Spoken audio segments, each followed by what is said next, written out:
வணக்கங்க. எல்லாம் நல்லா இருக்கீங்களா? என்னடா விளக்க மாத்த எடுத்துட்டு வந்திருக்கீங்களே, ஏதோ கண்டனம் தெரிவிக்கன்னு நினைக்கிறீங்களா? ஐயோ, அரசியல் இல்லைங்க. நான் பேச வந்தது ஆரோக்கியத்தை பத்தி பேசுறதுக்கு. எங்க வீட்டுல வேலை செஞ்ச வேலைக்காரமாவெல்லாம் நிறுத்திட்டேங்க. இனிமே நான் தான் வீட்டை கூட்டணும், வீட்டை பெருக்கணும், ஜாமா விளக்கணும், எல்லா வேலையும் நான் தான் பாத்துக்கணும். அரசியல் பேசலங்க, ஆரோக்கியத்தை பத்தி பேசுறேன். புரிஞ்சுச்சுங்களா உங்களுக்கு? கூட்டி பெருக்கி எடுத்தோம்னா ஆரோக்கியம் நல்லா இருக்கும். சேர்த்து வச்சு 5-10 பத்திரமா இருக்கும். 5-10 பத்திரமா இருக்கும்னா என்ன சொல்றேன் புரியுதுங்களா? ஹாஸ்பிட்டலுக்கு போக வேணாம், டாக்டருங்களுக்கு அது இதெல்லாம் செலவு செய்ய வேணாம்ல. அதை பத்தி மட்டும்தான் பேசுறேன். இப்ப எதுக்கு விளக்கமாத்தோட போஸ்ட் கொடுத்தேன்னா, நேற்று புளி குழம்பு வச்சேன், இன்னைக்கு எங்க வீட்டுல ரோஜா பூ பூத்துச்சு, அப்படி இருக்குல்ல. அதை பத்தி சொல்ற மாதிரி தாங்க நானும் விளக்கமாத்தோடு வந்தேன். கண்டிப்பா இது ஆரோக்கியத்தை பத்தி தான், அரசியல் விமர்சனம் ஒன்றும் கிடையாது.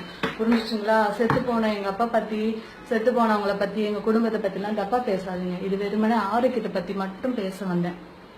குனிஞ்சு நிமிஞ்சு கூட்டு பெருக்க வச்சுக்குவோம். என்ன சொல்றீங்க? அதான் நல்லது, நமக்கும் நல்லது, நம்ம குடும்பத்துல இருக்கவங்களுக்கு எல்லாத்துக்கும் நல்லது. கூட்ட பெருக்கவே முடியலையா? சரி, ஆள் வச்சுக்கோங்க, கூட மட்டும் வச்சுக்காதீங்க. சரியா? நான் என்ன சொல்றேன், நான் சொல்றது உங்களுக்கு புரிஞ்சுச்சா? நன்றி, வணக்கம்.